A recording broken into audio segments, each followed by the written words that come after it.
Hey everyone, thanks for joining us. It's Saturday, March 18th. Officially, this would be episode 1. As always, I'm Mark, I'm Jim. I'm Bob. and we're just going to get right into it. Did you catch anything noteworthy or fun this week? Or last 2 weeks? Yeah, well,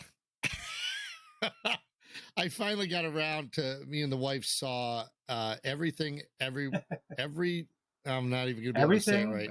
Everywhere, Everything, all at once. everywhere, all at once. There you go. And I got to admit, wow, I can't believe I'm about to say this. Like, I enjoyed it, but I'm not sure I understood it. Like, Okay, that's my take on it. That's fair. That's very fair. I love the performances. I thought visually it was really cool. Some of the decisions or some of the ideas, I thought, wow, this is very interesting. I thought it was going to be something else at the end. It ended up not being what I thought it was going to be, but it still worked. I just was like, when all is said and done, I'm sitting there, credits roll, and I'm like, did I understand that? I'm not sure if I did. But it was enjoyable. That's a weird one. I don't think I've ever done that before. I wish you guys would have had a chance to see it before all the hype. Because I went in maybe the weekend after it opened, and all I knew is that it starred Ki Kwan. And that was the reason I was going to see it, right? I was like, oh, this guy's from my childhood. I haven't seen him in years. And I was like, Michelle Yeoh's solid. I know I'll like her. And then, Jamie Lee Curtis shows up in a very non-Jamie Lee Curtis role, and she knocks that out of the park. And then James Hong as an icing on the cake, just kind of is peppered in there. Right. But I didn't know what I was going to see. I just kind of knew it had to do with multiverses. So after I left that theater, I sat in the car and I was like, what? It was like it was like I had never seen anything like. Wow! In all of its directions, it shifts gears like a mad person. In whether you're laughing or you're crying or you're cry laughing or you're laugh crying, there's really sentimental stuff. There's very absurd stuff. There is high concept stuff. There is toilet humor stuff. There is just all of that. And were you surprised at the end when the producing Russo brothers name came up? Yeah, I was. That's funny because I didn't know that going into it. And I was like, what? And then I thought, well, the multiverse thing, like, I'm not sure how much they were involved or did they sign on because of that, et cetera, et cetera. But it is worth a look. It's a very unique film that I can't imagine somebody repeating that at some point in the future like that. That was one of those one-hit wonder type of knock it out the park. Holy shit, all the Academy Awards type of film. You know what I mean? Right. But it's not everything that comes after that now. Like, you can't, because you'll be like, oh my God, you're ripping off this. You just can't do it anymore. Nobody can do that. So I got to say this, though.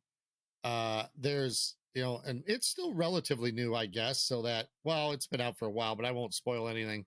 But there's something to do with Jamie Lee Curtis's character in one of the other universes.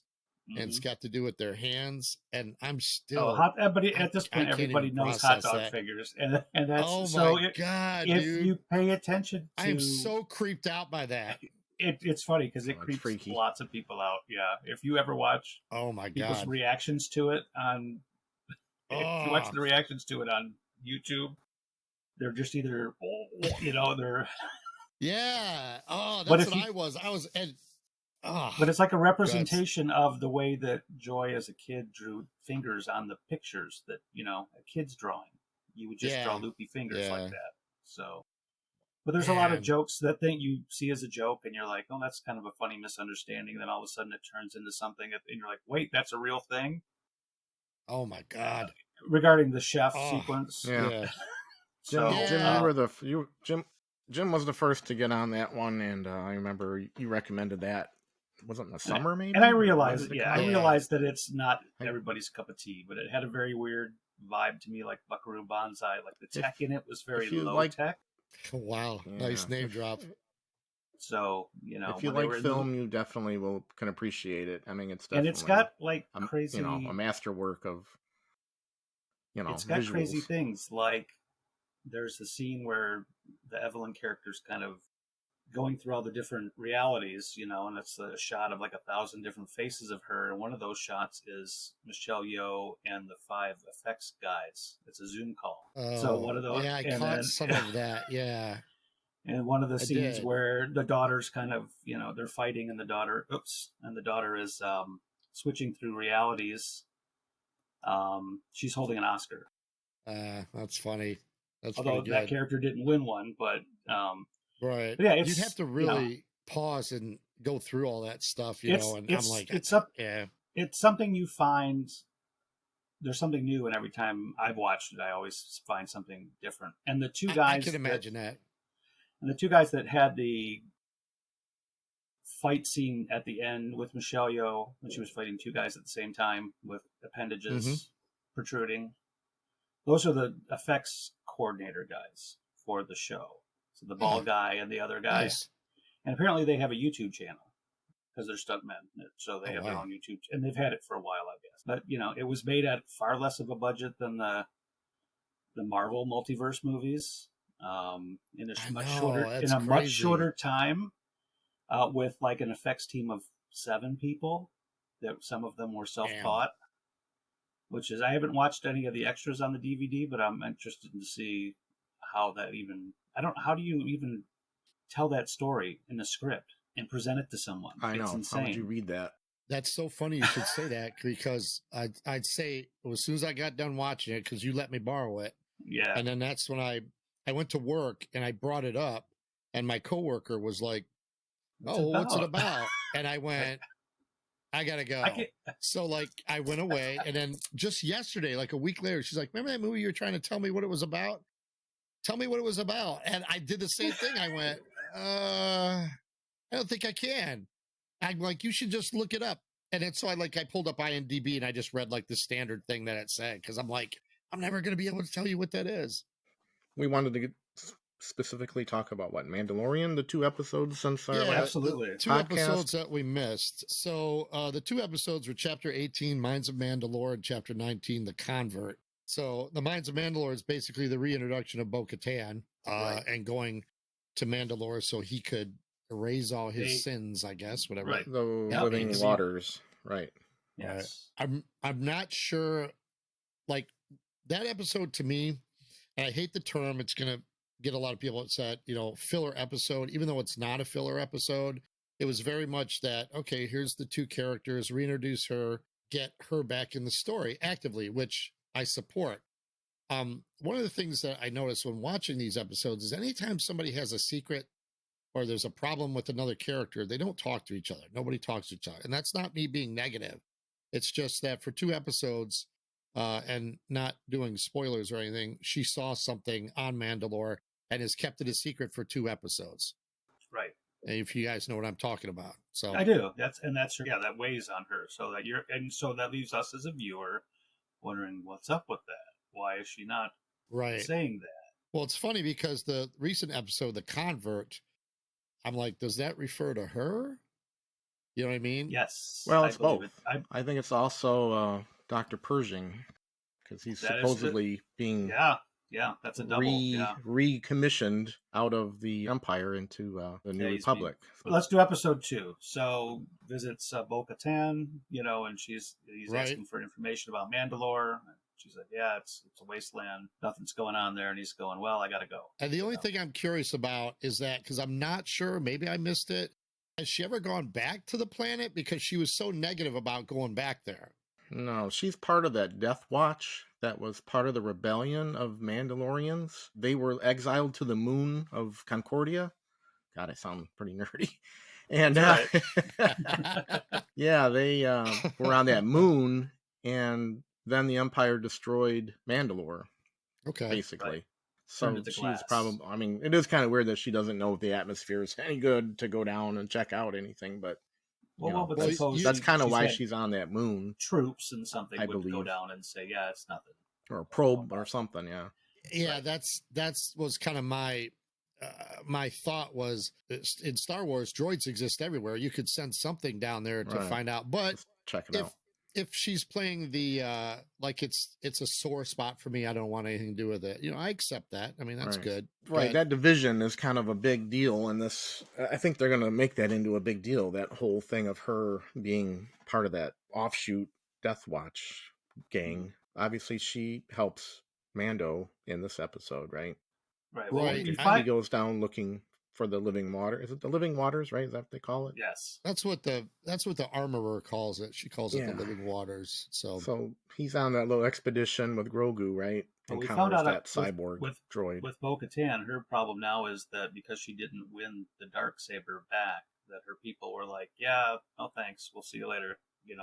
So her following that she had Right. when we saw her in previous episodes of Mandalorian, they're no longer with her. Right, when they were like pirates and yeah, taking yeah, over cargo ships and things. yeah. I wonder whatever Yes. happened. Yeah, that's yet to be determined, I think. But I don't understand. I gotta admit, like, I don't understand the whole dark saber lore. I know you have to win it, oh but boy, like, it goes pretty deep. Yeah, and it's funny because spoiler alert, she wields it, for a brief Yeah. minute, which is fine, and she seems to wield it very effectively.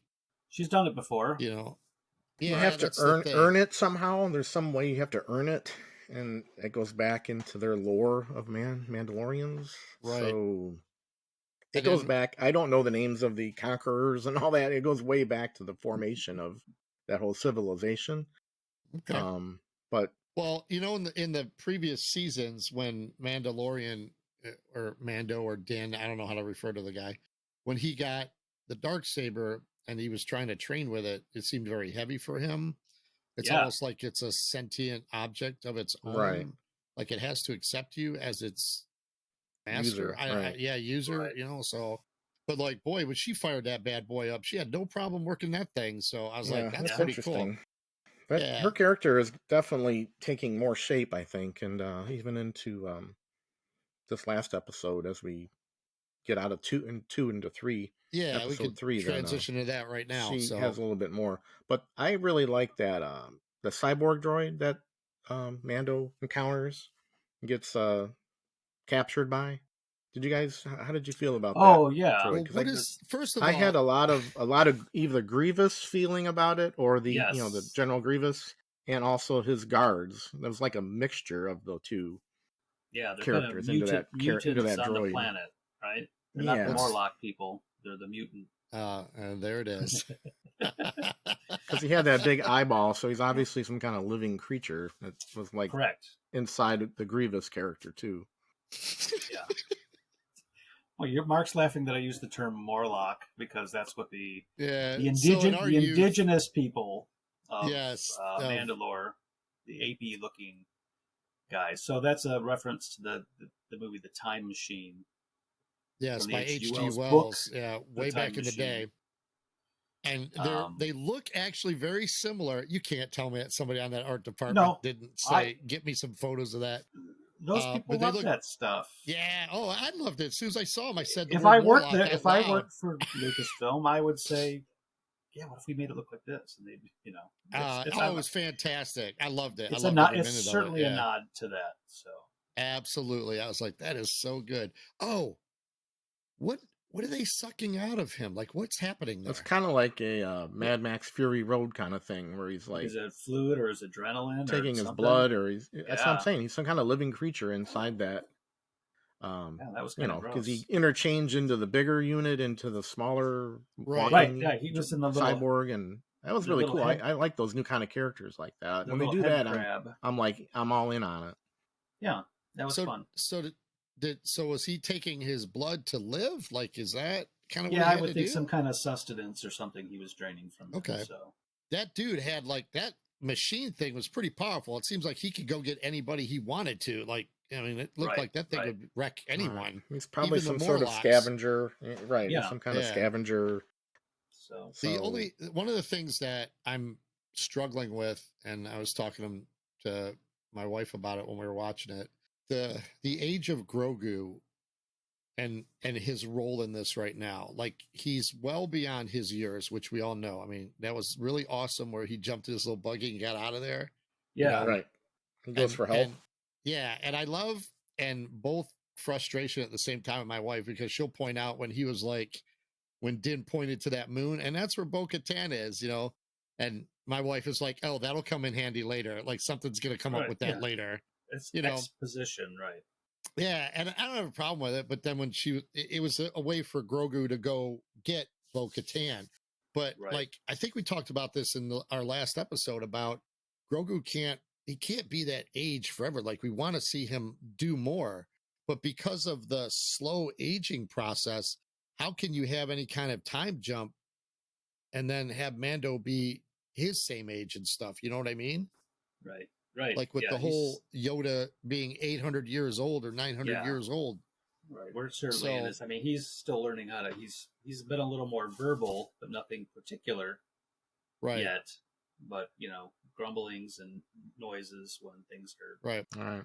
Although my wife swears he mimicked "This Is the Way."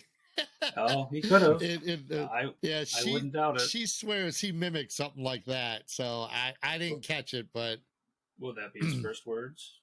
So I don't know. I mean, they're all It around should that be stuff. the way it's going. It should be, right? it should Yeah, be.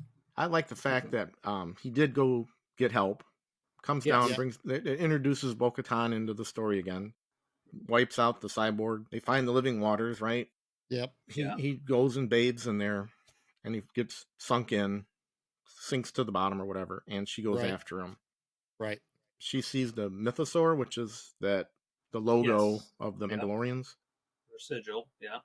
He doesn't see it, so there's definitely going to be something to do with that big picture, because he doesn't see it, she does. She keeps it to herself, so that's mysterious. Something's up with that, right?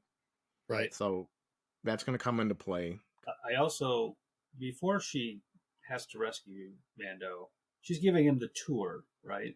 And she's going, oh, this is Right. this, and this is this. And she's doing it very like, oh, this is a bunch of BS, but here's the spiel that you would get, And this is where the mythosaur, blah, blah, like she doesn't believe any of it is the tone of Again, her voice. Right. She's definitely a different faction of that Mandalorian So she, group, it's like, so she's this a little more. These are the stories of the mythosaur. Right. These are the stories of the living water. Yeah. Why do you want this water? Makes it right. So, that's what makes it yes. interesting in the next episode, because she. Right. So is she a believer now? That's the right. question. Well, that's yet to be seen. That's part of the mystery, Right. I think. Well, is she a convert? Right. Well, she is. She was On the surface, right? right on the surface. She was unintentionally baptized. She didn't ask to do that. She did it just because she went to help him. Right. Because the armor was like, well, did you go in the water? She's like, well, yeah, I had to get in and help. She was like, well, then you are now clean. Have you taken off your helmet? That's an She's episode. like, well, no. So let's get into 3 a little bit, Yeah, like let's how get it into starts. 3. So 3 is the escape, basically, right? They're returning and are intercepted by TIE interceptors, is it? yes. Yeah. That's a great battle. They're doing a really good job on those battles with the camera, like on the ship and all that. It's The space battles, yeah, it was really well done. Right. They're throwing some definite money into that. It looks really good. Mark, what'd you think? Oh yeah, I one of the things that I felt was lacking in previous episodes or seasons and stuff is the lack of Star Wars battles. Like I think part of that, and I've always been a big fan of their space battles, the ships and the way they move and stuff. So the fact that in these last couple episodes we've gotten space battles and everything is just a highlight to me. And this one really was like, even though it's only episode 3, it's a culmination. You know what I mean? You got some very Empire-esque vibes out of that. You know what I'm saying? Right. Yeah. Oh yeah. Previous definitely. episodes have been very planet bound, where we're kind of getting off. Didn't her ship do like a little 0G thing and come back down? Yeah. It kind of reminded me of the Burt and Batman.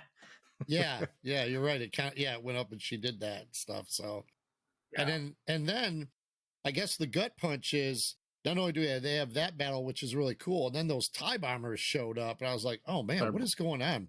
Yeah, there's something going on deeper that Why they would want to bomb her castle or whatever. Yeah, why are they all over her? Why are they even here? Right. There's something. I think it's something to do with Moff Gideon, which we can get into more as we get into the remainder of this episode. But I think he's lurking in the background.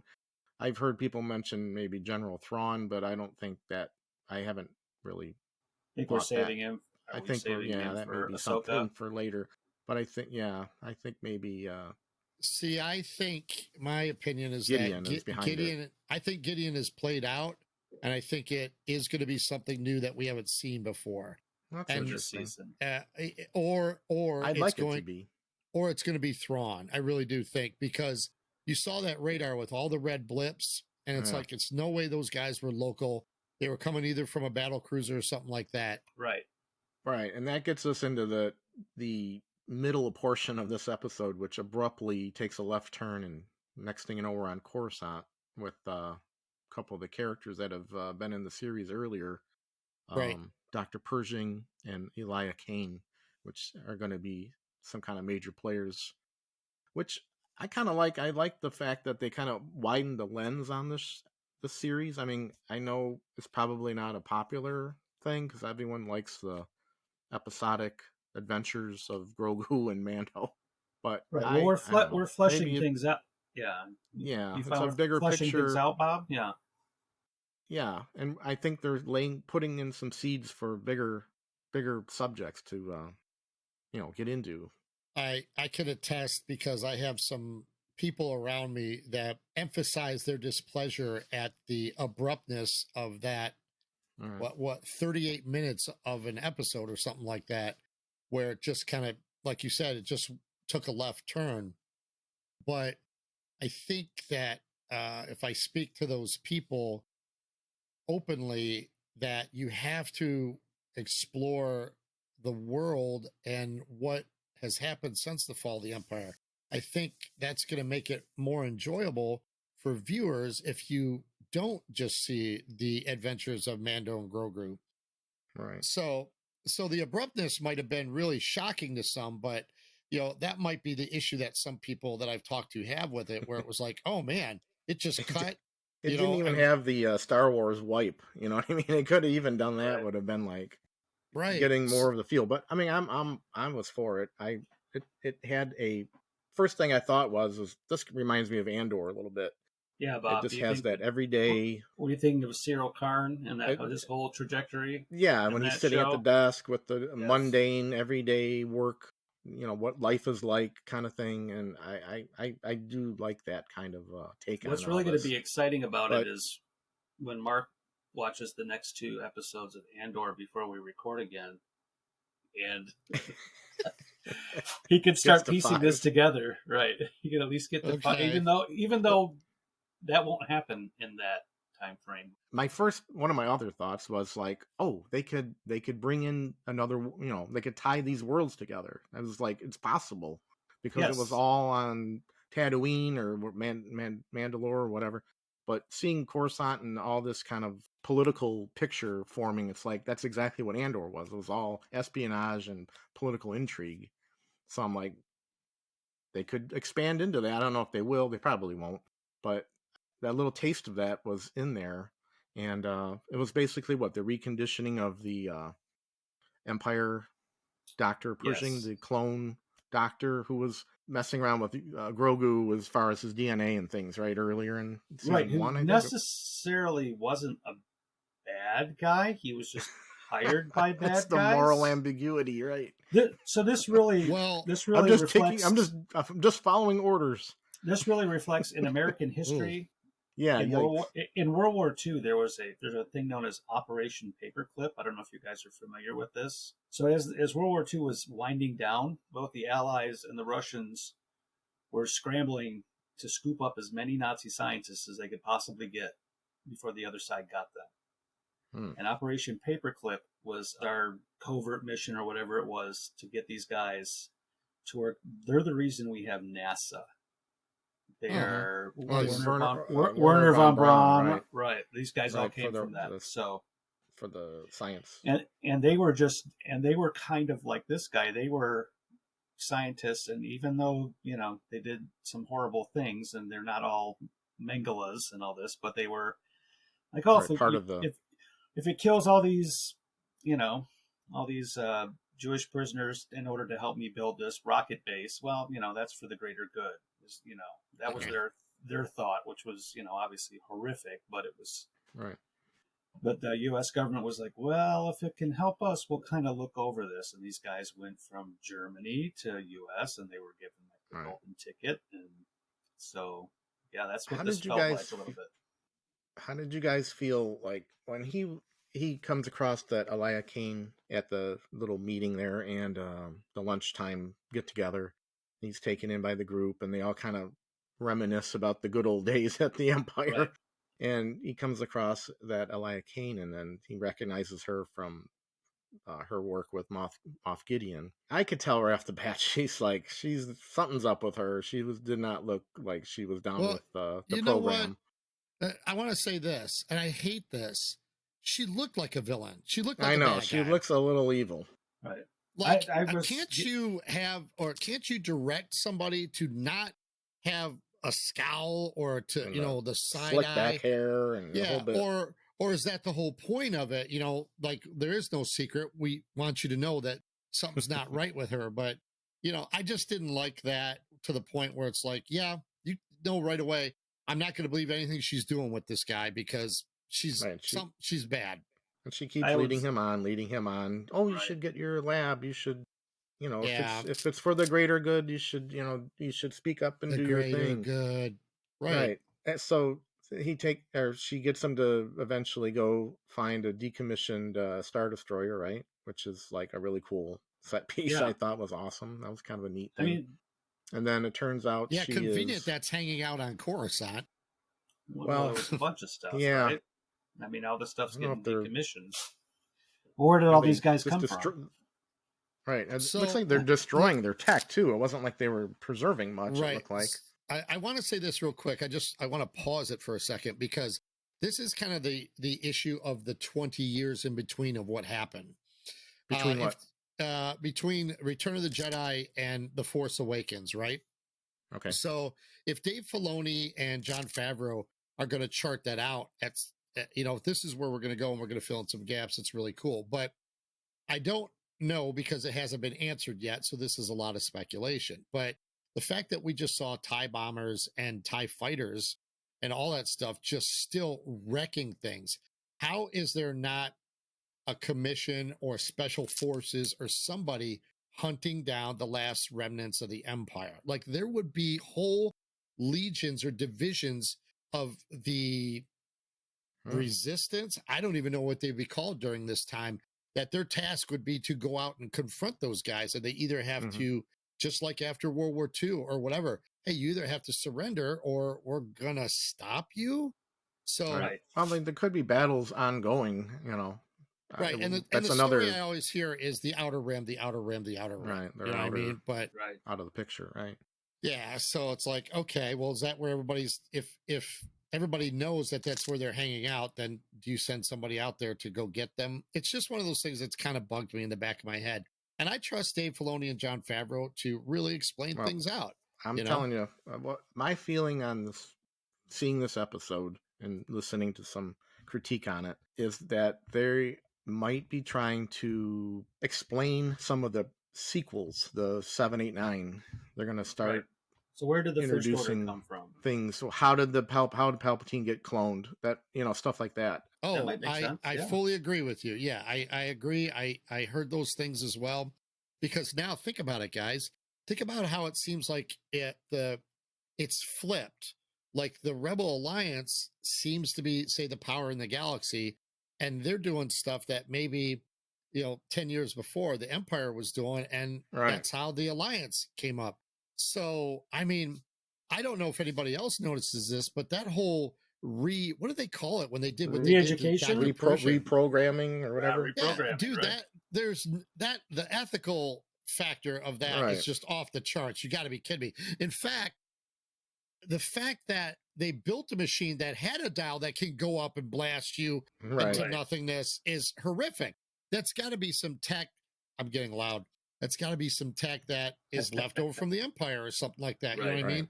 So, and the moral ambiguity of all this, I don't even want to get into, but I agree with you, Bob, that they are probably setting up a reason why the First Order could have rose up out of all this stuff. Oh yeah, exactly. And I'm here for it. I think it'll be interesting, and that's why I mean it takes the Mandalorian and widens that lens on it all. So what do you Did you catch guys? the It's a Trap? It's a Yeah, Trap we line did catch the It's a Trap line. Yeah. Yeah. I think reversed. the whole world Yes. caught that one. Yeah. That was funny. We're all waiting with bated breath. I thought he was going to Yeah. say it, but then he says it. So Yeah. Pershing Yeah. says it. So Yeah. And it's it too was a bad kick. because I hope that isn't the end of that guy's arc. I think I'd like to see more of him. Pershing? I like the character. Yeah, Well, I he do still too. has I a like lot it of lot. information that they need to know, right? Obviously you guys caught him touching his ear where he got grazed in the fight with Cara Dune. Oh. Kept a little Yeah, gazer. yeah, Every yeah. time he kept going like this, he kept on reaching back and Hmm. thinking that, Nice. he did this thing. I mean, he kind of saved Grogu a little bit, didn't he? Was he like, Yeah, Yeah. see, you shouldn't yeah, be doing his arc this, there. so. Yeah, absolutely. Do you guys like the fact of that story widening like that? Getting into more of a deeper Star Wars lore kind of thing? Or do you like just Mando going kicking butt every week? Well, I like it, but I think one of the I like problems both, but I think one of the problems we might have with it, which speaks to the people that you were talking to, Mark, is that Andor is a real good place for that. It is Star Wars that grew up with its fandom to tell a more adult story. Like I'm selling Grogu toys with the Mandalorian, Mhm. right? I'm stocking aisles, and if I was 8 years old, 10 years old watching Mando, and it got to Coruscant, I would have been all, I'm out. Tell me when Mando's back yeah. on screen. So they're going to have to walk a real fine. Right. They're going to have to walk a real fine line with that. It's very important to the story, I think. Like Mark, you're saying, to flesh out his universe, to make it, there are things that it makes the world bigger, right? There's more than just Right. this little story Yeah. going on, and I think that the Bo-Katan stuff's going to help bring Well, all that stuff together. You guys all know what the Legends series are, right? Of novels that got decanonized. Right. Mhm. So this, to me, this is the version of Legends. Like they have a chance to take all that stuff that was in Legends, which the majority of Star Wars fans to this day still absolutely love, and retweak it and bring it into this canon, which I'm all for. Like, I don't necessarily care about Ahsoka Tano in live action. I care about that character exists and they treat it like it has existed, and there it is. You know what I mean? So, it doesn't have to be these big name brands. It can be the Dr. Pershings and flesh out. Oh my gosh, he's on Coruscant. Which, by the way, you haven't seen a live action Coruscant since Revenge of the Sith. And how many years ago was that? So, Well, you should probably watch Andor. oh my goodness. Okay. Well, yeah, but Andor's different. That's it's Right. pre stuff. I don't. Yeah, I get it. I get it. So It's in there. but So you know Jim what I'm mentioned, saying, though. Jim mentioned the timeline, and I guess I don't know it on like the back of my hand, but as far as Mandalorian and Andor, do you know where they fit together in the timeline? Well, Andor's obviously it's pre-episode. It's pre-Rogue One. So this is how we get Right. to Rogue One, right? Mando Yes. is after Jedi. So Yes. how many years does everybody remember what they said after Jedi? I thought it was 3 years, but I could 3 be years. wrong. So I that's could be where we're wrong at. about that. That's where we're at there. But the sterileness of Cyril Karn's life in Andor was kind of mimicking the sterileness of There you go. Mhm. Dr. Pershing's life in Mando. And Mark, when you finally see it, you go, "Oh yeah, I see what they're talking about. This is similar." And Awesome. space cubicles at work that are really boring are, it's to the nth degree in Andor. Space cubicles. Yeah, that's what the everyday you- work life would be. You will laugh when you see them in Andor. Yeah. Well, apparently it's like that everywhere, even here on Earth. It's like So, that on like, Earth. Yeah, It's like draw seeing those him- parallels. It's like seeing a manager's meeting at the Empire. It's sitting in on a Yeah, manager's yeah. meeting. It's like Oh, this that's meeting funny. couldn't have been an email. Yeah, it's like very corporate. The Right. Empire's very corporate in Andor. So to wrap it up and stuff, I mean, I enjoyed the last 2 episodes. I think I enjoyed the Dr. Pershing episode better than the previous one. That may be controversial, but I really like the widening of the world. I like the introduction and reintroduction of characters. I want to see more of that, which I'm okay with. Hopefully, the bottom line is that this leads to movies, and it doesn't have to be like post 7, 8, 9. Like I wouldn't mind seeing a movie in this time frame somewhere, you know? Like a Rogue One plopped in somewhere. Yeah, but That type of pre-Empire, movie. like you Yeah. can have, pirates, and you can have Mando, and you can have things like that in these new movies. You know what I mean? You can have the dark Mhm. saber. There's still stuff out there that people would like to see. I mean, I'd like to see Luke Skywalker in action. We never got that. For us fans at our age, we never got prime Luke Skywalker in action. So that scene from The Mandalorian with him wrecking the Death Troopers, or Yeah, I think that's what they were. That's why you see Mhm. people crying on YouTube. Yeah, dude, it because played so well, And I want to see the formation of a Jedi Academy. I want to see other Jedi. I mean, it's just, I think by the time we got to 7, 8, and 9, it reverted back to 4, 5, and 6. Oh, there's no Jedi. There's no this. There's no that. It's like, oh boy. So let's just go forward with something else, and have a lot more fun with it. Will we get the Book of Bo-Katan? Will it be a spin-off?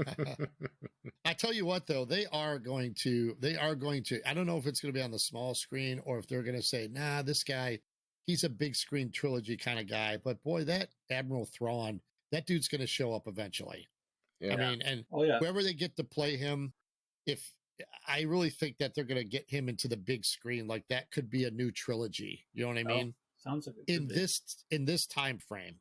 Right. So I just think that would well be worth all the stuff we've set up leading up to that. Yeah. Because there seems to be history there with this guy, even with Admiral- Bo-Katan.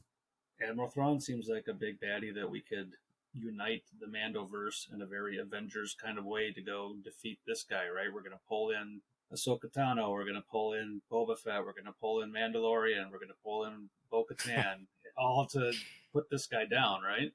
Right.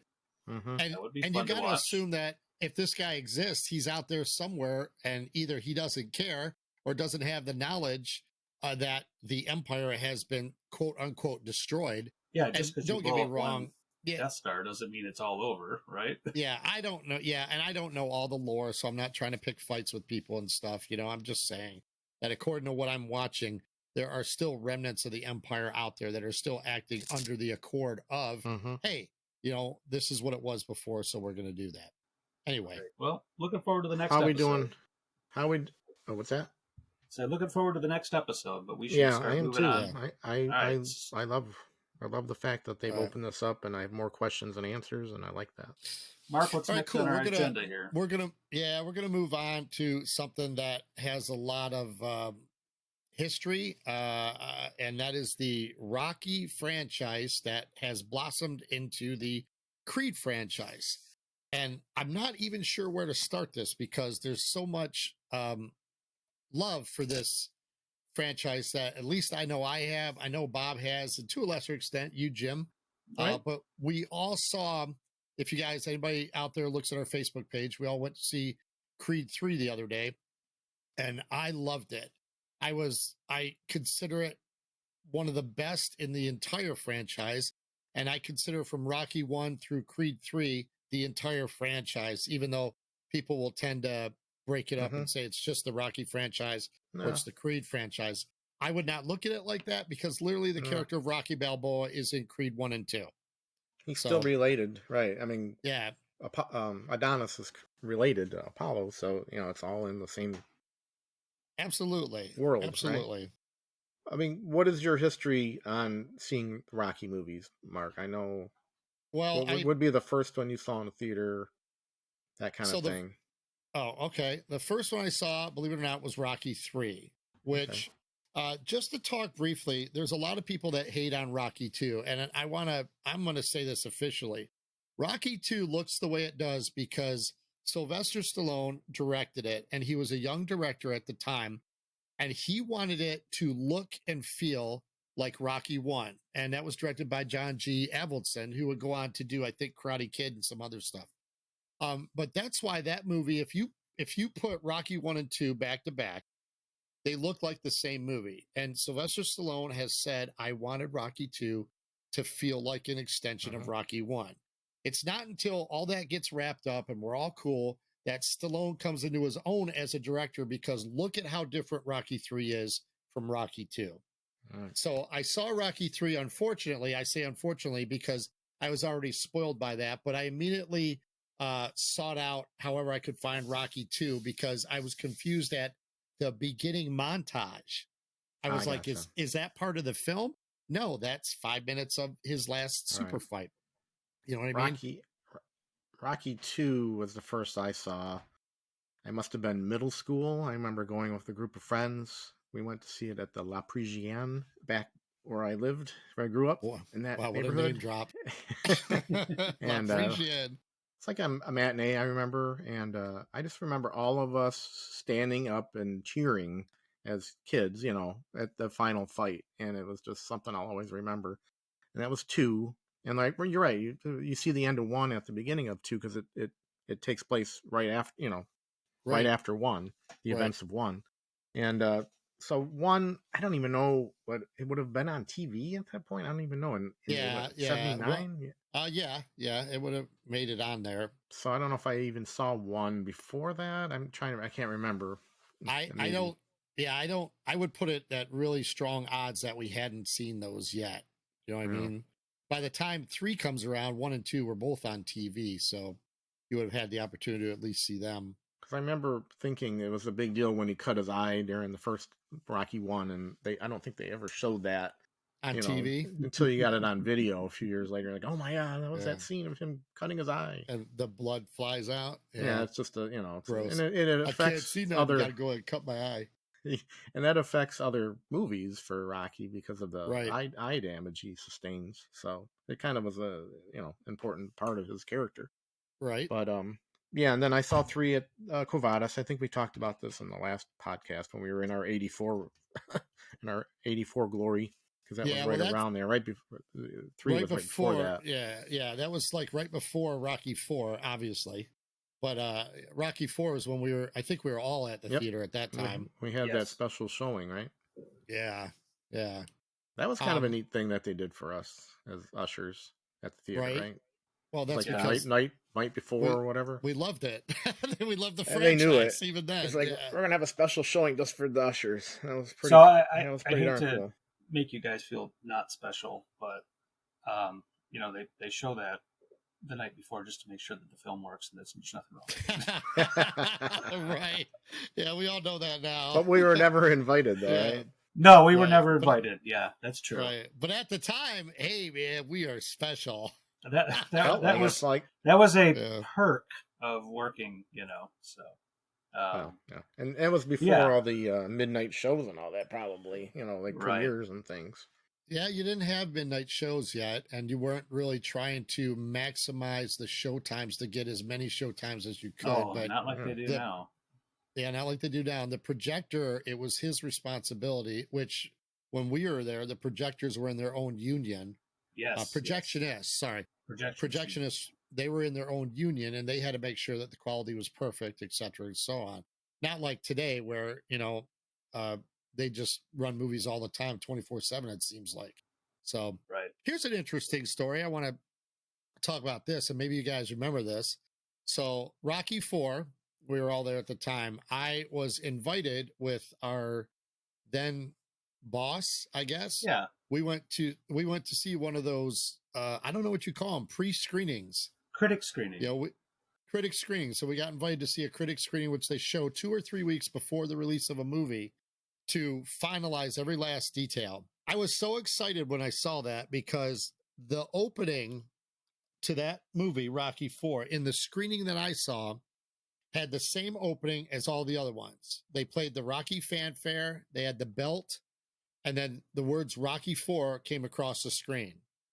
Remember that? Yeah. Now, in the release that the audience sees, they didn't have that. They reprised that Eye of the Tiger because it was so popular. And that was Bob, you'd mentioned this earlier about the boxing gloves coming up and exploding to each other. So when I saw that was not the version that I saw. It had the same beginnings as the other three films, which felt like, oh, awesome. This is familiar to me. There's that familiar fanfare. I'm ready to go. Why they chose to change that and why the Eye of the Tiger played over the exploding gloves, I have no idea. I thought it was one of the worst decisions I'd ever seen for an opening for a movie. I can't recall. Is it in the director cut of 4, the Stallone, the Rocky versus Drago cut? I can't remember now. I'd have to look at that again. Yeah, that's a great question. I don't think it was, because I'm pretty sure I would have mentioned it when we watched it. So, Yeah. and that's for another podcast, the whole director's cut, because we can't even get into that here. But if for those who don't know, Stallone in the past year or two went back in and retooled his version of Rocky 4 to what he thought it should be, and it actually is a really different film. So if you're a fan of Rocky 4, you got to see that one, because I think he really did a good job at that. It took out a lot of the like the robot maid or whatever it was. The Paulie kind of his Paulie characters diminished quite a bit. He made it more serious. It wasn't as kind of I don't know if you would say it wasn't as more comedic, and the stuff with his kid, he toned that down a lot, So because his kid had a lot of kind of corny one-liners, he took a lot of that out, and he made it more serious about him and Apollo and the fight to get to Drago and stuff. So it's definitely worth a watch. Where can you see it, Bob? Well, right, it's on the 4K release, right? Of the Knockout Collection that just came out a few weeks ago. Yeah, I think it's called the Knockout Collection, which has movies 1 through 4 on there, plus the director's cut of Rocky v. Drago, or Rocky. I would imagine it'll be on the 4 Steelbook that comes out in next week? Rocky 4 is this week. You're right. What is today? Today's Saturday. Yeah, so this Wednesday coming up is the Rocky 4 one, which I'll be picking up. I only have 2 and 3 sitting next to me over here. I didn't get 1 yet. So. Oh, okay. To me, and they look great. For those of you out there that are into either 4K or Steelbook, or however you collect physical media, they look fantastic. They sound great. I don't have a problem with them. That's for other people to debate in other podcasts and YouTube videos. Yeah. So we're here to just kind of talk about that franchise in general and how it feels. Creedverse. When do we enter that? After 5, or no? After Balboa. Well, you got 5 and then Rocky Balboa. I like Rocky Balboa. Rocky Balboa was good. Rocky Balboa was, I feel like Stallone or whoever it was got such a hard time over Rocky 5 that they were like, that can't be how that guy has to go out. Right. You know what I mean? And very much. And whatever they did with Rocky Balboa, whoever was involved with that, hats off to you guys, because that was really a good fitting for Stallone and the character. I mean, it almost felt like, you could watch the first Rocky and then watch Rocky Balboa and then just know that this guy had a long and storied career, and this was a nice kind of end chapter for, this is where he would be. He would be a former sports star, and he would have a restaurant. He would be a local celebrity, And it brought him back to, he was very much in love with his wife, and he was mourning her passing, and he still had Paulie, the brother-in-law, and the whole bit. Right. Let me throw something at you with Rocky winning the belt. So he doesn't win the first one, right? He just goes the distance. 2, he wins on a very, very bizarre last second getting up off the mat, right? So that's how he gets the belt. 3, he supposedly fought like 10 tomato cans, basically, before he thinks he's all that and takes on Clubber Lang, and gets his butt kicked, even though Rocky's on his deathbed, or Mickey's on his deathbed saying, "You got to win it for me." And he goes out and gets demolished. So it's not until Apollo takes him under his wing. Talk about that, are you just gonna let that Mickey one hang there in the air? I do not understand that. There are doctors in that scene. For anybody who hasn't watched Rocky 3 in years, go back to that scene. Those doctors are like, we have to take him now. We got to go. Rocky goes to fight and comes back, and Mickey's still in the fucking room. Like, he's still there. What? It's like, where's What the happened? ambulance? Yeah. Like, Rocky let that dude die. What? What's he say? Like, did you win or whatever? What's he saying?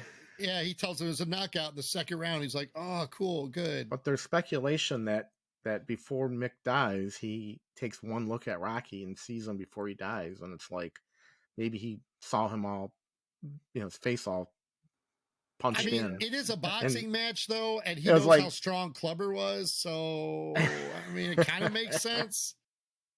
But I don't understand that. Like, even now I'm replaying it in my head and I do not get that. Like, It is a weird. like when he went into cardiac arrest, like Adrian and him, they shouldn't have even been in the room. While Rocky was fighting, they should have gone to the hospital. Right, get Right, the ambulance right. and go. Right. Yeah, Yes. but like, who told him? Like, did Rocky say, no, keep him here until I get done Just with the hold fight? on. I got to win this for him. Yeah. I'll be right back. This And will make Jan, him all he got better. oh my God, he got knocked out in 2 rounds. Can you imagine if that bitch was like one of those 15-round fights? We had like 100 punches thrown at his head in 2 rounds. Oh my God, he would have came back and Mickey would have been dead. And then what? Then you wouldn't have got that whole, Stallone freaking out. Well, I don't know, whatever it is, but he breaks down. No the offense Rocky, to Sly. the Yeah. Rocky cry. Yeah. Yeah. We got So- more to do. So basically, it's when he beats Clubber the second, in the second fight that he I think truly becomes the champ. Yeah. 'Cause I mean, the Apollo, I don't know. It seemed like Yeah, could but have went either way. that Apollo fight is like, because he was the underdog and he was given that shot, that fight to me is more important than any fight he has, because he gets the rematch.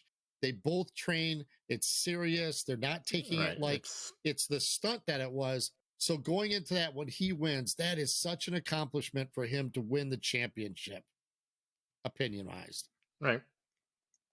I just think it wasn't like 100%.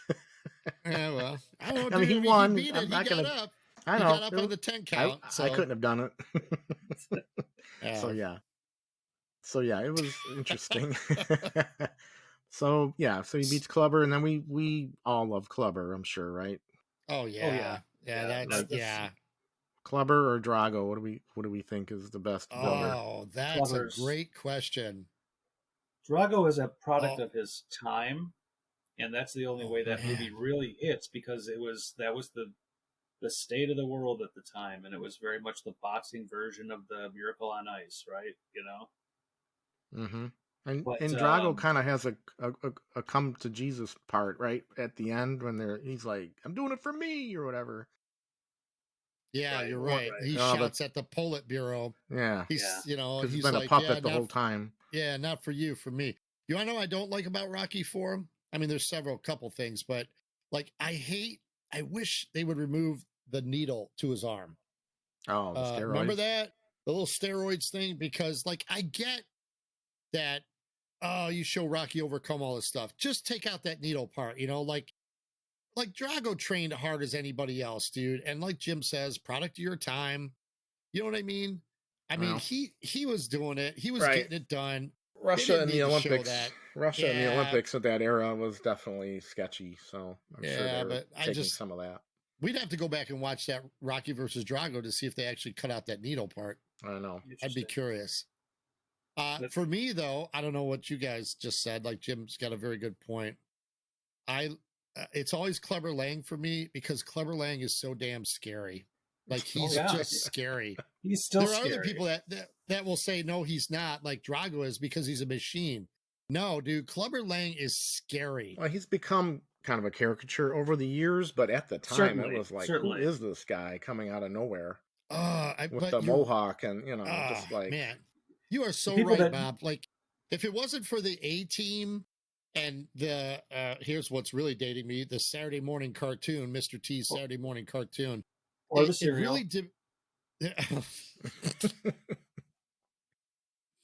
Oh my God, the cereal! It diminished his. I mean, if you go back and look at it, It softened his image. You're- yes, Which is thank good. you. You're affected by it. Because otherwise you wouldn't want this big scary guy on anything, right? I mean, he would become a one note character, but B, a Yeah. big scary Mr. T doesn't fit into every film or project you have going on, right? Right. And he was such an original thing. No one, you'd never seen anything like him ever, with the jewelry and the haircut and the manner of speech. And I mean, and didn't he further go on to like help the president and say no to drugs and all that other stuff? What are we talking about, Mr. T? Yeah. I'm so sorry, Bob. Why did you do that? Oh my God, he's throwing out Mr. T lines right in the middle of all that. Hey, woman. Oh my God, stop that. Jim's all trying to be serious over there and talk about his accomplishments and stuff. And didn't he come up with what? Didn't he come up with "I pity the fool"? Like that was his line, right? I think. Yeah. Is that what it was? Like "I pity the fool," which is kind of taken from the Bible. I mean, it's right. Yes. Yeah. So it's like he kind of was twisting biblical quoting, and if you put it in a serious tone, it's biblical, and the way he delivers it has just got the whole like 80s vibe going with it. I'm gonna have to go back and really pay attention, because I don't know if he says the "I pity the fool" in Rocky 3. I know that's part of his character from the A-Team. Yeah, but I think in Rocky it's I don't hate Balboa, but I pity him, and I will destroy any man who tries to take what I got. Like I think that's the line. Wow, that could be a misremembered quote. It could be, but I know that I think that's from the A-Team, where it's like "I pity the fool." That became a catchphrase. That certainly became a catchphrase. And to this day, it's like "May the force be with you." Like it's still known to this day. Yeah. Yeah, that's an iconic catchphrase. Real quick though, tie this into Rocky. I love Mr. T so much that I actually went to see his next movie, which was DC Cab. Yeah. Oh God. Oh my God. I love DC Cab because I was like, oh, Mr. T's in it. I'm going to see that. So that's such a great movie. It's really not, folks, but it's fun. It's a fun, stupid movie of the 80s. So the late Irene Cara did a theme song for that, right? That's right. Wasn't she in that movie too? Like she was actually in there. Oh yeah. One of the characters always carried her picture in his cab, and she ended up being in his cab as a fare at the end. Yeah. There's a lot of young up and coming people that are in that movie. So go back and watch the scene of the two Barbarian brothers and Mr. T breaking into these people's house, and they all get knocked over. And dude, you can tell Mr. T wants to laugh, and it's so funny. It's so fun. It's so stupid. It's funny, but I loved it. I loved every minute of it. Sorry, ma'am, wrong house. But I'd rather see that Mr. T 100 times over than the scary Rocky one, because that's a snapshot in time. I think allowing him to be this imposing looking guy, but having a sense of humor is a lot better. And I wish he would have done more movies like that. Yeah, it definitely extended his career by kind of softening his image just a hair. Yeah, I mean, he was in like Not Another Teen Movie or something, and he showed up as like the janitor or something. He did other stuff, but nothing really groundbreaking. Anyway, we should get back to Rocky. Well, real quick, the "I pity the fool" is the interviewer. Do you hate Rocky? Clubber Lang. No, I don't hate Balboa. I pity the fool, and I will destroy any man who tries to take what I got. So okay, there you go. So there you go. That's all right. Did you hear Bob's voice towards the end? He slipped into that Mr. T mode. He wanted to say it like Mr. T. Who tries to take what I got? Tries to take what I got. Well, in watching, I mean, come on, dude. That dude was smashing the cameras, and he pushed that dude in the line. I mean, that dude was scary. Drago just stood there and beat on Rocky, which I understand that is imposing. I get what that looks like, and he's 7 feet tall. I get it. But, Rocky and Drago are certainly a David and Goliath visual. Yes. And like you said, Jim, it's the product of the time. I get it. But Mr. T is that opponent that, like, if you piss off that dude in the bar and you're like, oh my God, I'm about to get smashed. This guy is just scary mean. Right. You know what I mean? It's like Mike Tyson with Muhammad Ali, lyrics skills. or whatever, Yeah. dialogue. Right. Yeah. But Right. Tyson would just like get in there and just demolish you, That's a very good Hey, man, combination, Bob. I don't know That's if you very good. guys. I don't know if you guys ever watched boxing growing up and stuff. When I moved to Florida, I used to watch it quite a bit. The group of fellas that I had down there, we'd watch all the pay-per-views and stuff. And it's funny watching Mike Tyson with I used to think he wore these black shorts and black tennis shoes or whatever. I guess black they'd be on boxing black. shoes. Yeah, black on black. Boy, did that make Tyson scary. It was like, he was scary looking. No offense, Mike, if you're out there listening, but I'm just saying, back in Oh, the I'm day, sure he man, liked it. yeah, I'd be afraid of an opponent like that. That's the vibe that Mr. T gave off in that movie, Mm-hmm. So, What and then about we get to? Oh, sorry. Go ahead. One last thing. I wasn't a big wrestling guy, and I know Hulk Hogan probably made a fortune coming off this movie into certainly. the world of wrestling. Yeah, wrestling. I and all remember. that. I don't know enough about all that to know how it happened, but for me in that time Hogan period, was kind of an up and comer. Yeah, for me in that time funny. period, it's Mr. T, Hulk Hogan, and then that bleeds over into MTV with Roddy Piper and all those, Cyndi Lauper and Captain Lou Albano and all those things. Mm-hmm. And it just was a product. It was a product of that time, right? It seemed like there was this little zeitgeist, bigger than life. Yes. Mm-hmm. They were almost like, man, I really forget that Hogan goes back that far. Holy cow, man. That dude had such a massive storied career in wrestling. Yeah. And fall from grace and rise and fall from grace. And it's like, holy cow. I'm not sure if this movie, I don't know anything about wrestling. But I don't think this movie put Hulk Hogan over. I think he did that in wrestling. Like, I mean, like he was a wrestler, right? So isn't that why they got him for the movie? But I don't think he was huge until this was like the top of the mountain, I think. Well, I don't know if you guys remember, but like Hulk Hogan teamed up with Mr. T in a WrestleMania event. Oh, really? Yeah. Oh, yeah. Yeah, dude. Was that those two? That wasn't Detroit, was it? Yeah, that was at WrestleMania 3 in Detroit. Yeah. So I don't know what they did. I don't know anything about it, but I know that they teamed up. I don't know if it was promotion. I don't know if T got into the ring. I don't know, but I know that they teamed up to promote whatever was happening at WrestleMania. There are a bunch of wrestling fans screaming at us right now. Hey, this ain't that kind of show, fellas. You got to go over to somebody else's. And we apologize for our lack of knowledge on that. But yes, but we are trying to call out movies and their connections to everything else.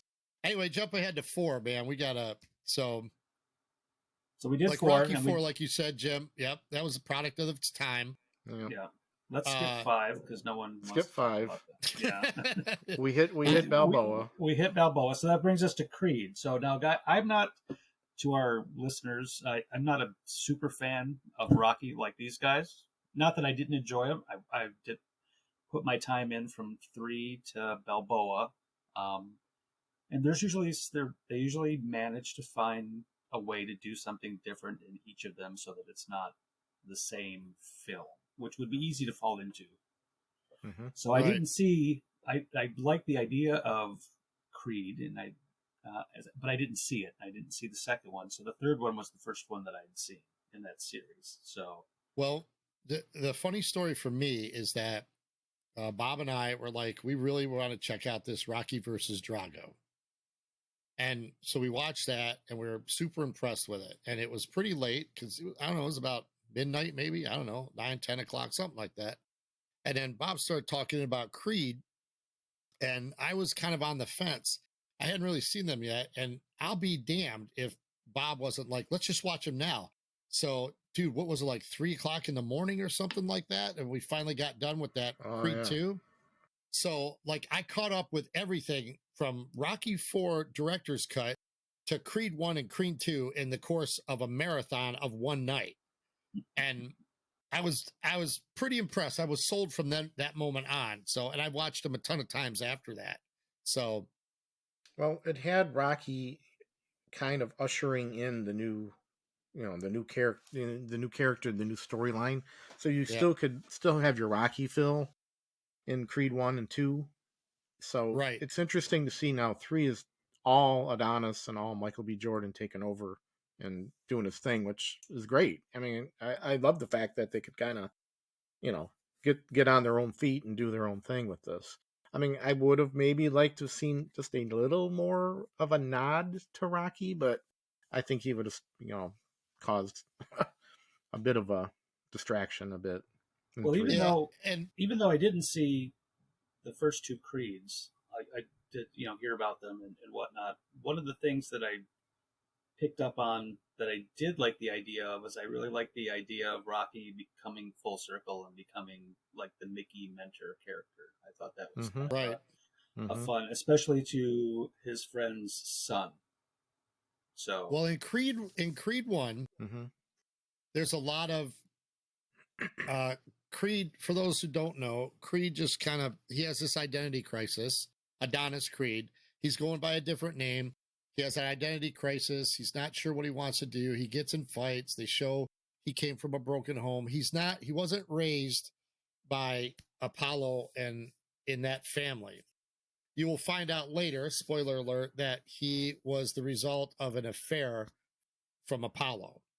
But now that Apollo's gone, his wife steps in to want to take Adonis in, tells him about his heritage, etc., etc. And that puts him on the road to finding Rocky. And it's pretty good because it's almost like the pseudo father that he doesn't have. Rocky kind of fills that role. Mm-hmm. But not really. I mean, he calls him uncle, but it is basically fatherly, and it takes him a long time as far as film wise goes. It takes him quite a majority before he wants to do anything with Adonis or train him or anything like that. And jump in any time, Bob, I think, but Mm-hmm. it does take him a long time to agree to that. And then once he does, it's just it really parallels his father Apollo. Mm-hmm.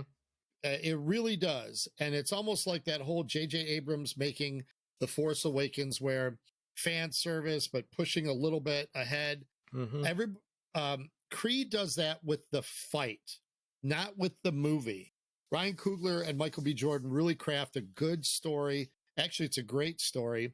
And it's about him becoming who he thinks he should be and not wanting to be, and then accepting who he should be. So it's amazing to watch that journey, and Tessa Thompson coming into his life and having that role of by his side. And then when you get to the fight at the end, you're almost like, oh, yeah, that's right. This is a fight movie. This is part of the Rocky stuff.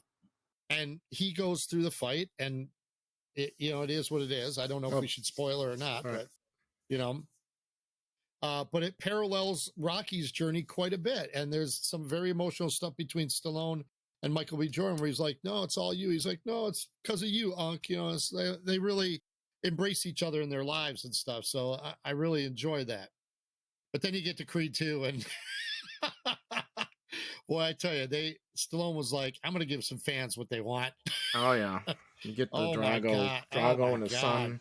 Yeah. that scene of Rocky and Drago in his restaurant after hours is just Oh awesome. my It's just a God. great. You know what? yeah, I you Like could share that all with the me. tension. Yeah. So you guys have seen Heat, right? Mm-hmm. Mhm. So the scene with De Niro and Pacino in the restaurant, everybody is like, every time you get these major people together, everybody compares it to Heat. That's like that scene in Heat. So when I saw that scene, I was like, oh, that's like that scene in Heat. These two sitting there that haven't been face to face in, Right. oh my God, almost 30 years, where you're like, damn. The baggage behind each of them and how explosive their past relationship has been, and you're Right. just waiting for the trigger, waiting for something to be lit and someone to go off and say something or stand up or whatever, and it's just awesome with that bit of a dramatic tension. Right. Right. And it goes kind of where you want it to go, but not where you think it should go. That's all I'll say about that. So, and then, of course, it wouldn't be a Rocky Creed movie if you didn't have a fight that means everything. You know what I mean? Right, And that's the and point. spoiler alerts, if we're going to talk about three for Don't even say spoiler. We're gonna spoil everything on this thing. so I mean, they fight. I mean, it's Drago's son who Ivan Drago has trained, and his name is Victor. He's trained him. And then Rocky trains Adonis. And then It's their match at the end, and it's a good fight. It's very spectacular. It's everything that you probably want in 20 years of Rocky. You're like, this is great. But it has humanity. It does not go the way I think fans of Rocky 4 would want it to go. Even though these two guys are in there, and again, stop me if I'm wrong, Bob. I mean, they're in there, they're fighting for everything, but it gives humanity to the fight because of what happens at the end between Drago and his son. Correct? Yeah. Yeah. And then there's the Ludmilla, the wife, the mother. They're they're taken away or separated. There's a whole storyline of that, and right. Drago's kind of on the outs. But yeah, he wants acceptance from his parents. So he's paralleling what Creed has kind of done with the first movie. He wants that acceptance from his parents, and he gets it kind of with his father, but not really. His father is about, what do they call that when you live vicariously through somebody else? Like he's living the life that could have been through his son. Yeah. Right. So, and then there's a brief moment when his mom is actually at the fight, and then he looks over and she's gone, right, Bob? She's gone. Like she got up and left. It was like, bye, peace out, bitches. So, and he was like, you could tell it really affects him. He's distracted. And, Ivan's like, come on, man, get your head in the game and stuff. She doesn't love you. She never loved you. Let's just keep going. Which is the wrong thing to say, because now he's all jacked up in the head. It's a good fight. It gets you going, gets the blood going, and then at the very end, though, Creed is beating on Drago, and Drago is just not. He can't go on, and so his old man Ivan, what does he do, Bob? I can't remember now. He throws in the towel, man. Oh, he that's says right. he can't do it. Yeah. So the little throwback to 4, right? To throwback to 4. He does not want his son to go through that humiliation that perhaps Apollo went through, because he wouldn't give up and it ended up in his own death. So Ivan sees that, and he actually throws in the towel, and they stop the fight. Rocky wouldn't listen to Duke, right? Yeah, and it's a good moment at the end, because Ivan is like, it's okay. Like, it's okay. It doesn't have to be what you think it is and stuff. It's a phenomenal movie. I'm not going to lie. Is it better than the first one? I have no idea, but it sure is good. Like it sure is good to build on that first one that kept going. And then of course that brings me to 3, which I know people are going to be like, what? That first one was so good. I fucking love the third one. I love everything about it, and I'm never not going to support it and say it's the best one of the 3, even though people are going to be like, no, man, this and that. Nope, it's the third one. I love the throwback to the guy from the orphanage, and of course, everybody knows how I feel about that actor and his up and coming rising star that he is. I think we're only going to see great things from him. By the way, if everybody knows who I'm talking about, it's Jonathan Majors. So, right. Are you his agent? If you need a book for certain stuff, there is, even watching 3, even Jim, who had no previous knowledge of the first 2. Yeah. Even you were like, yeah, there's something about that guy. I was able to hop right in on it. I thought the filmmakers did a great job of, giving you enough information to go on in order to enjoy it without having seen the previous ones. Jonathan Majors certainly is very captivating every time he's on screen. Yes, I agree. He has an energy that, especially in that particular character, that was very like the energy that Mr. T had, but not so. It was contained and hadn't exploded yet.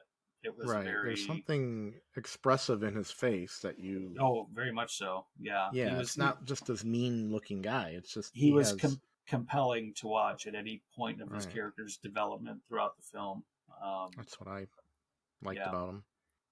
Absolutely. I had Rocky 3 vibes a little bit. Or Adonis. Adonis kind of being on top of the world and kind of coasting and having to prove something. I got a little bit of that feel out of it.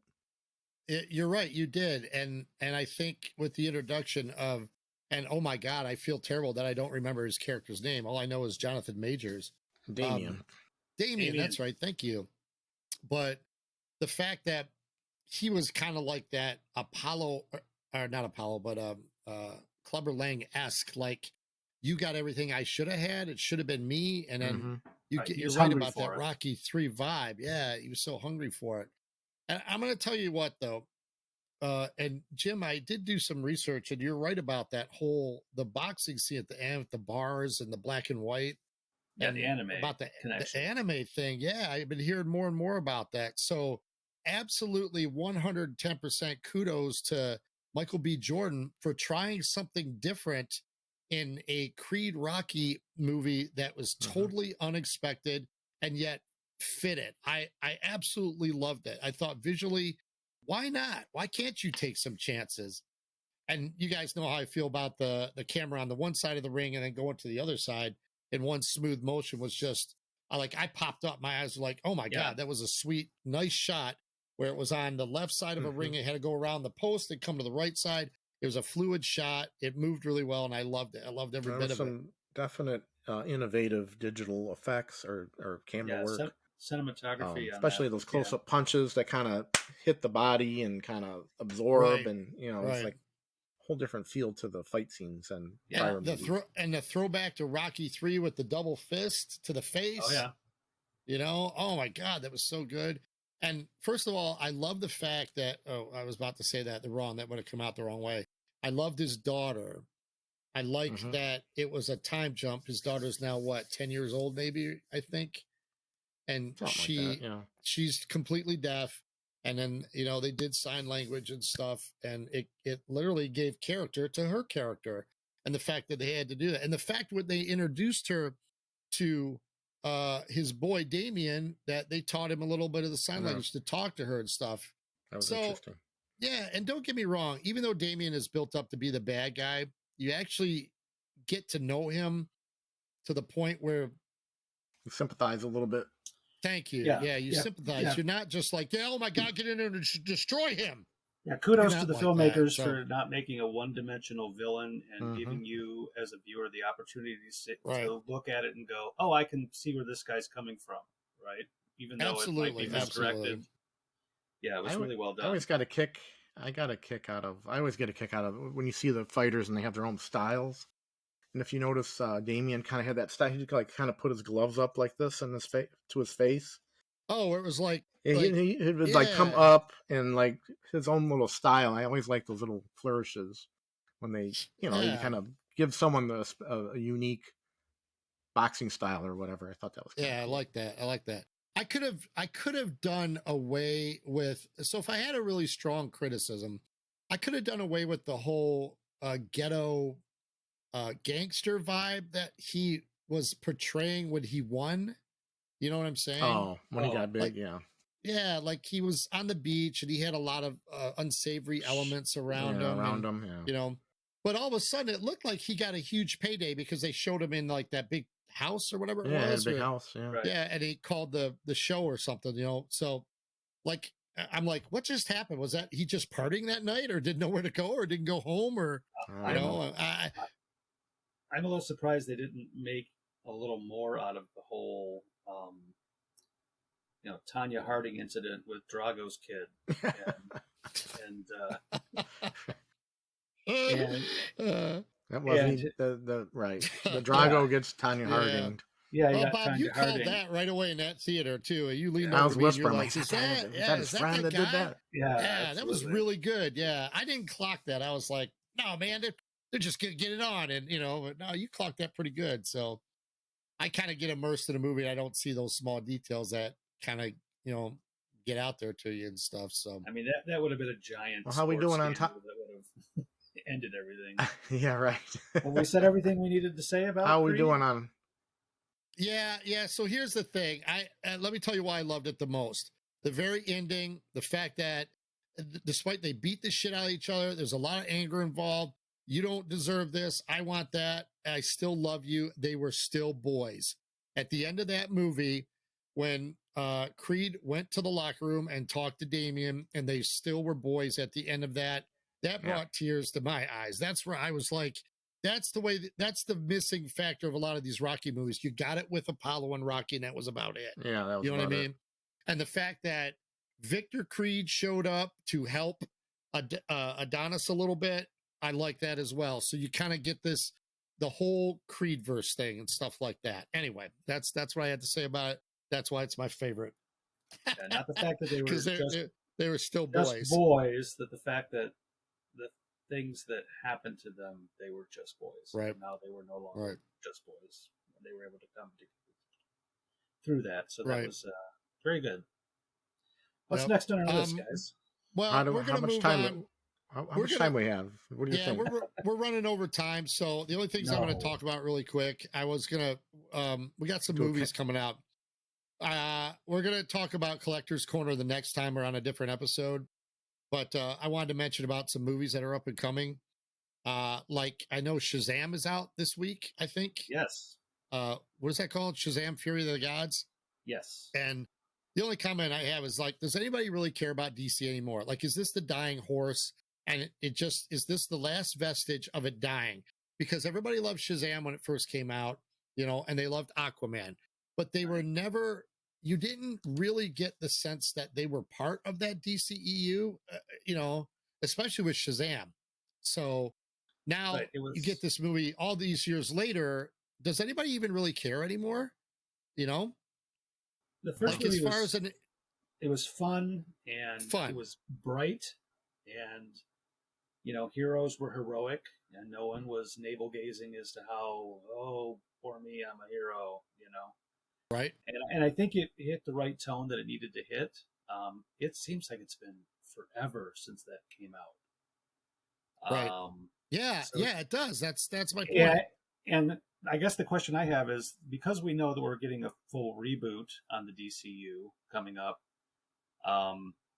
does this all kind of feel like something that's just been discontinued? And like, if I go watch this, it's not going to matter, you know? Not that I guess it has to matter in the wider sense of everything. Right. So that's a great point, because have these movies put us on the path that we are it, what do you call that when it's like beating our heads that it has to matter? It's part of a bigger universe. We can't just go and enjoy it now. Right. So They don't have to all tie That's- in. right. And that's why I think if we could go in and just say, hey, it's a fun movie, that's great, then I'll enjoy it. But, you know, I heard there's some cameos in it as well. So I don't know how that'll play out. But the first one, like you said, Jim, it was just fun. If this one is just fun, then I'm all for it. But I hope it I does think you're- well. I do too, but you're right. I think no matter how well it does, it's still going to be that part of the, whatever you just said, the dying It feels, breed. it It's feels not, like a bittersweet kind of a taste in your mouth. Yeah. It's like, yeah, it's not going to go anywhere, you know? And here's it's something not that I'm they are- superheroed out. I still like superheroes. I like the colorful costumes and beating on each other with superpowers, Mhm. but you know, this is just one of those that I'm like, I don't know if anybody's even really going to care anymore. So, Yeah, we'll see. um, Bob, thoughts on that one? Oh no, I don't know the DC stuff as well as you guys. as It's you something guys that I do. don't think I have to catch in the theater, unfortunately. And that's, Right, I've that's seen coming Shazam from- on that's cable. coming- I enjoyed it. That's coming Right, from the me, first who one, likes you to know, I go really enjoyed see it. everything in the theater that I can, while I can do that while the theaters aren't Right. something less than Mhm. they are now. So Well, Jim, you saw, moving on then, you saw Okay. 65 in the theater? yeah, you I said? had a quick opportunity to sneak out and see 65. I enjoyed it That's very the- much. the- That's the Adam That's Adam Driver Driver, right? movie Okay. with the dinosaurs. I don't pay any attention to Rotten Tomatoes. I don't care. I don't know how you guys feel about Yeah. all of that. When I used to watch things about movie previews like Siskel and Ebert, and I tuned into those guys just because I wanted to see movie trailers on TV. But I could care less if those guys liked a movie that I liked, because they don't see a movie for the same reason that I see a movie. You know, Right. my local reviewers don't Mhm. see a movie for the same reason I do. So, anyways, saying that, I guess it's kind of doing middling on Rotten Tomatoes, if that means anything to anybody. But it's like the trailer shows you what it is. It gives away. I guess it's not really a big surprise the fact that it's 65 million years ago. So I mean, Right. they explain that in the credits, literally. Mm-hmm. But it was enjoyable. It's an adventure movie. It is falls in the very same realm as The Mandalorian or The Last of Us. It is Okay. somebody. It's got a very small cast. Adam Driver's. I like Adam Driver. I've liked him since I I do first too. saw him in the Star Wars films. I think his character is woefully misunderstood. People cried about him being emo. They just didn't understand the arc of the character.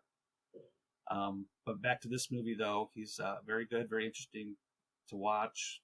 His facial hair and everything, and his long hair made me think of John Wick, which was a trailer right before everything. That's funny. But it did what it was supposed to do. It entertained me. I mean, if you caught it at home, that would be fine. I don't think it has to be seen at the theater. There was my only complaint on it was I didn't care for a couple of the dinosaur designs. Mm, But that's just because I wasn't, I don't know every dinosaur that was ever lived on the planet Earth. So, and I'm sure as right. paleontologists have not found every dinosaur that lived on the planet Earth. So could these couple of these been a species of dinosaurs? Sure, why not? But we've come so far with Jurassic Park that it's hard to not compare everything to that level or quality of effect and Cool. anatomy. So that's it. You guys will enjoy it Just if you So see it. So just do you recommend it at least? yeah, A absolutely, I fun recommend it. watch? Yeah, if Okay, you, cool. I know people complain a lot about all the Jurassic Park movies, and I don't understand what they're complaining about. What did you expect as a story? Jurassic Park is dinosaurs and man existing at the same time, and then chaos ensues. If you're looking for something Yeah, deeper than all that, that was the first movie on whether or not we should clone things. That was it. That's as deep as it got. right. Yep. I saw a review on it on Yeah, what did it say? 65. Well, somebody mentioned on it if it may have worked even better if it didn't have dialogue, almost like Prey. It could have worked on it because there is a problem with two characters that don't communicate because they So I don't was know kind of each curious what other's your take would be on that. language. Yeah, that could have very well been if there was only one person speaking or having no dialogue. It would Oh, it have would have played been out. interesting. They, sound things out or draw things out to explain things to each other. So that could have certainly have worked.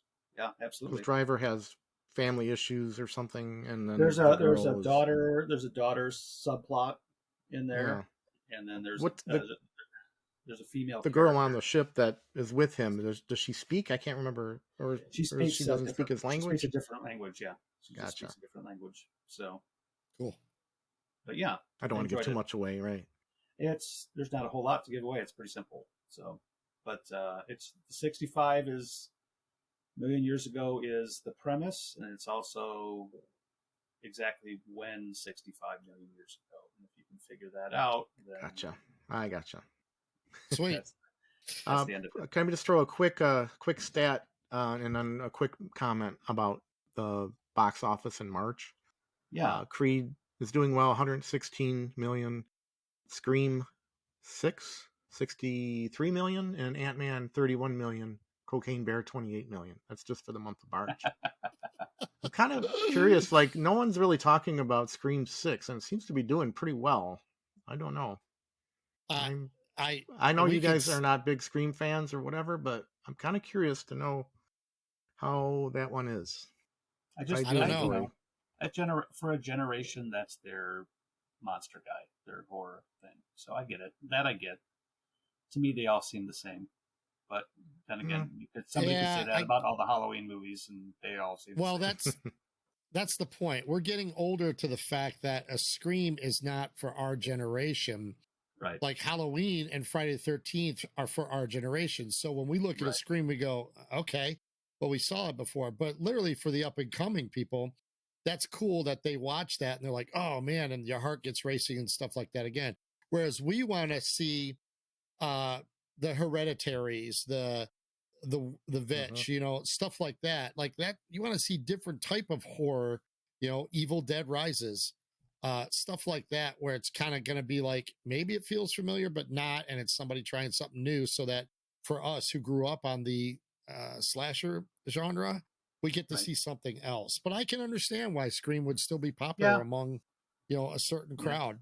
I think I've gotten to But the point where is I know that that's not for me, and that's okay. That's not for me. So, me too. and I'm happy that it's for somebody else. Yeah, Hmm. as long as they go beyond Sidney Prescott, like if you're gonna keep doing screams every few years, then just do something else with it. Like like the Ghostface character has become its own Michael Myers, Freddy Right. Krueger type Yes. character. Freddy Krueger, by the way, there's a character that I keep waiting for them to reboot or to come back around. Which besides the one that they did a few years ago, same with Jason Voorhees. Why those guys are like There's a legal unnervingly absent? there's a legal fight I on the was Friday the 13th about who created it. So that's why we're not seeing okay. those. See, I thought that was settled, like the dude from the first movie and stuff. I thought they had settled all that. You know what I mean? But subject for another time. Uh, anyway, what else did you have to say about that, Bob? Oh, that's all. I just Okay, wanted to bring up the point about Scream, the new right. Scream, and I'm kind of curious to see that one myself. I wouldn't mind checking it out. Okay. Well, if you do, you know where you can talk about it right here. There's Bob only has a the, Bob few. has Yeah, Bob has the benefit of living in the town where they shot one of the Scream films. yeah. I checked out the set at lunch once. I came back home from work, check it out at lunch, and Do you remember it what was pretty number that fun. was? I think it was 4. Yeah, I I think think Wow, it so. was that 4. that is awesome. I I've known you You guys know for they shot that in years, Plymouth? my whole life, and I never knew that story. Yeah, Yeah, I think that how's They that new shot to that in me? Plymouth, yeah. they shot that in Plymouth, and then when I worked downtown in Detroit, and they were shooting the Red Dawn remake, and Oh they had wow, that took over. That was like there were tanks and propaganda posters up on buildings. It was So awesome. They did a Detroit really had a huge little job. And research for that. one of the Part of the Transformers too, the Transformers, and later then Transformers they did. that's I Superman saw versus a couple of Batman. the cars. Which one, Jim? Superman versus Batman. They fought at the train Oh yeah. station. Oh yeah. So But yeah, the Scream one was pretty fun. I was in the park right downtown, and I kind of got close enough to could see some of the actors. Panettiere, is that how you say her name? yeah, I think so. I saw her in the distance. And had all the nice. ghost face things up on the light poles and everything. And they converted like the bar to the police station with a fake facade. It was pretty cool. That was back Nice. when I think there was more incentive.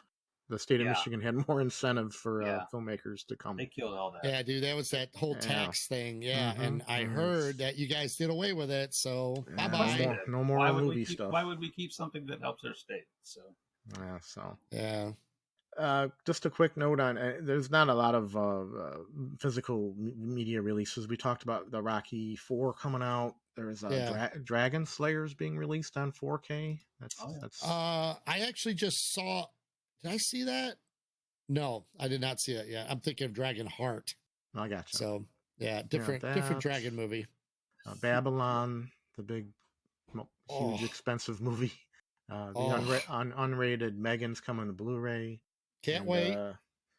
Inland Empire, which I believe is a David Lynch release. And for Uh, anybody listening and stuff, like we're not really doing reviews of those, but we will talk about them if we get them and watch them and stuff, like the 4K releases of the yeah, Rockies, just notable stuff like things. that. There's Yeah. a So few, quite a few others, but we just talk about what we find notable. right. I do want to say two things. So there's two movies coming up that one we'll probably spend some time on in our upcoming episode, probably the next one, which is the John Wick Chapter 4. So that comes out this Friday, I got a uh, cram on that one. the 24th. So that comes out this Friday. Anybody who knows me, I'm a huge John Wick fan. Like it's probably one of the best franchises I've ever seen. If you're an action fan, that's how I want to say it. Like I'm not saying it's one of the best franchises of all times, But if you love action movies, what they've done with these are pretty impressive. And the fact that 4 movies take the place over the course of like, well, the first 3 are like 24 hours and then it jumps ahead a little bit. It's really bizarre.